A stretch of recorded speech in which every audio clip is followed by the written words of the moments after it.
పశ్చిమ బెంగాల్లో జరుగుతున్న దారుణాలు అన్నీ ఇన్ని కావు. ఆ రాష్ట్రంలో ఒక మహిళ అత్యాచారానికి గురైతే నిందితుడిని కాపాడడానికి ఏకంగా రాష్ట్ర సీఎం అహర్నిశలు శ్రమిస్తోంది. ఎవరెన్ని చెప్పినా ఎంత తప్పుబట్టినా తన పంథా తనదే అన్నట్టుగా మమతా బెనర్జీ వ్యవహరిస్తున్నారు. జూనియర్ డాక్టర్ హత్యాచార ఘటనలో మరోసారి పోలీసు వ్యవస్థ ఫెయిల్యూర్ కొట్టొచ్చినట్టు కనిపించింది. మమతా బెనర్జీ హోంశాఖ మంత్రిగా సీఎంగా ఉన్న రాష్ట్రంలో శాంతి భద్రతల పరిస్థితి ఎలా ఉందో తెలుసుకునే ముందు ఈ వీడియోను లైక్ చేసి 10 మందికి షేర్ చేయండి. మీ కామెంట్ల ద్వారా అమూల్యమైన సలహాలు సూచనలు మాతో పంచుకోండి. నేషనలిస్ట్ హబ్ ఛానల్ను సబ్స్క్రైబ్ చేసుకుని జాతీయవాద జర్నలిజాన్ని ప్రోత్సహించండి. అలాగే వీడియో డిస్క్రిప్షన్లో ఉన్న నేషనలిస్ట్ హబ్ వాట్సాప్ ఛానల్ను ఫాలో చేసి ప్రతి అప్డేట్ని మిస్ అవ్వకుండా చూడండి. కొద్ది రోజుల క్రితం వైద్యురాలిపై అత్యాచారం జరిగిన ఆసుపత్రిలో అర్ధరాత్రి కొంతమంది దుండగులు విధ్వంసం సృష్టించారు. అది కూడా ఒకరిద్దరు కాదు, వేలాది మంది ఆసుపత్రిపై దాడులకు పాల్పడ్డారు. హత్యాచారానికి వ్యతిరేకంగా ఒకవైపు నగరమంతా నిరసనలు తెలుపుతుంటే మరోవైపు ముసుగులు ధరించిన విధ్వంసకారులు కర్రలు, ఇటుకలు, రాడ్లతో ఆసుపత్రి ఆవరణలోకి దూసుకొచ్చి దాడులు చేశారు. అత్యవసర గది, నర్సింగ్ స్టేషన్, మందుల దుకాణం, అవుట్ పేషెంట్ విభాగాలతో పాటు సీసీటీవీలను కూడా ధ్వంసం చేశారు. దాడికి పాల్పడిన వారిలో ఇప్పటి వరకు 9 మందిని అరెస్ట్ చేసినట్లు కోల్కతా పోలీసులు వెల్లడించారు. అర్ధరాత్రి వచ్చిన దుండగులు ఆసుపత్రిలో విధ్వంసం సృష్టించారని, వీరి దాడిలో ఒక పోలీస్ వాహనం సహా మరికొన్ని ద్విచక్ర వాహనాలు ధ్వంసమయ్యాయి. మరికొంతమంది పోలీసులకు గాయాలయ్యాయి. గుంపును చెదరగొట్టడానికి పోలీసులు టియర్ గ్యాస్ ప్రయోగించినా ఫలితం లేదు. వేలాది మంది దాడులకు పాల్పడడంతో అక్కడ ఉన్న పోలీసు వ్యవస్థ సరిపోలేదు. వీరు ఆసుపత్రిపైనే కాదు, బాధితురాలి కోసం ధర్నా చేస్తున్న వారిపైన దాడులకు పాల్పడ్డారు. దీనిపై కలకత్తా హైకోర్టు తీవ్రంగా స్పందించింది. రాష్ట్ర ప్రభుత్వ యంత్రాంగం వైఫల్యం వల్లే ఈ దాడి జరిగిందని, ఇలాంటి పరిస్థితుల్లో వైద్యులు ఎలా విధులు నిర్వర్తించగలరని ప్రశ్నించింది. భవిష్యత్తులో ఇలాంటి ఘటనలు పునరావృతం కాకుండా చర్యలు తీసుకోవాలని ప్రభుత్వాన్ని హెచ్చరించింది.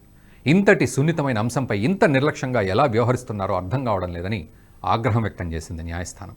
పోలీసులకు నిఘా విభాగం ఉంటుందని, గతంలోనూ ఇలాంటి ఘటనలు జరిగాయని, 7,000 మంది గుమిగూడితే అది ముందుగా పోలీసులకు తెలియదు అనడం నమ్మశక్యంగా లేదని వ్యాఖ్యానించింది. ఇది రాష్ట్ర యంత్రాంగం వైఫల్యమని ఖచ్చితంగా తెలుస్తోందని కోర్టు అభిప్రాయపడింది.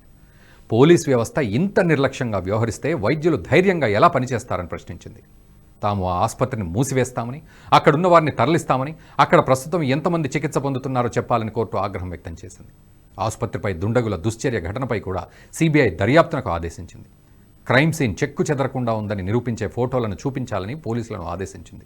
ఇదిలా ఉంటే దాడి చేసిన వారు హత్యాచారం జరిగిన ప్రాంతం కోసం వెతికారని మృతురాలి కుటుంబం తరఫున వాదిస్తోన్న న్యాయవాది తెలిపారు. వారు పొరపాటు పడటం వల్లే క్రైమ్ సీన్ ధ్వంసం కాలేదని తెలిపారు. దాన్ని కాపాడడంలో పోలీసులు చేసిందేమీ లేదన్నారు. అయితే మమతా బెనర్జీ ఈ విధంగా నిందితులను కాపాడటం ఇదేమీ తొలిసారి కాదు.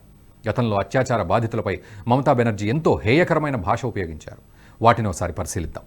2012 ఫిబ్రవరి 6న పశ్చిమ బెంగాల్లోని పార్క్ స్ట్రీట్ అనే ప్రాంతంలో 5 నిందితులు ఒక మహిళపై అత్యాచారానికి పాల్పడ్డారు. ఈ కేసును మమతా బెనర్జీ ఏకంగా ఫేక్ కేసు అని కొట్టిపారేశారు. దీన్ని కావాలని సృష్టించారని, అక్కడ అత్యాచారం ఏది జరగలేదన్నారు. 2012లోనే కట్వా అనే ప్రాంతంలో అత్యాచారం జరగ్గా అసలు అక్కడ అత్యాచారమే జరగలేదని, బాధితురాలు అబద్ధమాడుతోందని అన్నారు. ఆమె సిపిఐఎం నాయకుడిని పెళ్లి చేసుకుందని, ఇది పొలిటికల్గా చేస్తున్న కుట్ర అన్నారు. 2013లో బుర్ద్వాన్లో మరో అత్యాచార ఘటన జరిగితే వారు నాటకాలు ఆడుతున్నారని, పశ్చిమ బెంగాల్కు చెడ్డ పేరు తీసుకురావడానికే ఈ ఘటనను తెరపైకి తీసుకొస్తున్నారని దుయ్యబట్టారు. 2022లో నదియాలో జరిగిన అత్యాచార ఘటనను ఉద్దేశించి మాట్లాడుతూ అమ్మాయికి నిందితుడితో లవ్ అఫేర్ ఉందని వ్యాఖ్యానించారు. ఈ విధంగా మమతా బెనర్జీ ఎన్నోసార్లు అత్యాచార ఘటనల్లో నిందితులకే వంతవాడుతూ బాధితులను కించపరిచేందుకు ప్రయత్నాలు చేశారు. నిజంగా ఒక రాష్ట్రానికి సీఎంగా ఉండి మమతా బెనర్జీ ఇటువంటి వ్యాఖ్యలు చేయొచ్చా? ప్రస్తుతం కూడా రాష్ట్రానికి సీఎంతో పాటు హోంమంత్రి కూడా మమతా బెనర్జీనే. అంటే పశ్చిమ బెంగాల్లో శాంతి భద్రతల బాధ్యతలన్నీ మమతా బెనర్జీ చేతుల్లోనే ఉంటాయి. కానీ చేతగాలేదు. ఒక ట్రైనీ డాక్టర్ను అత్యంత పాశవికంగా అత్యాచారం చేస్తున్న బాధితులను కాపాడడానికి ప్రయత్నిస్తున్నారు. ఇప్పటికే ఈ కేసులోని ఎవిడెన్స్లు చాలా వరకు ధ్వంసమై ఉండొచ్చని నిపుణులు అంటున్నారు. దీంతో బాధితురాలికి న్యాయం జరుగుతుందో లేదో తెలియని పరిస్థితి. మమతా బెనర్జీ లాంటి వారు సీఎంగా ఉంటే న్యాయం ఎలా జరుగుతుందని పలువురు భావిస్తున్నారు. ఈ వీడియో మీకు నచ్చినట్టయితే లైక్ చేయండి, 10 మందికి షేర్ చేయండి. అలాగే కామెంట్ల రూపంలో మీ అభిప్రాయాలను మాతో పంచుకోండి. Nationalist hub group of channels ను సబ్స్క్రైబ్ చేసుకుని తెలుగునాట జాతీయవాద జర్నలిజాన్ని ప్రోత్సహించండి. ఈ వీడియో కింద ఉన్న బెల్ ఐకాన్ పై క్లిక్ చేయడం మర్చిపోవద్దు.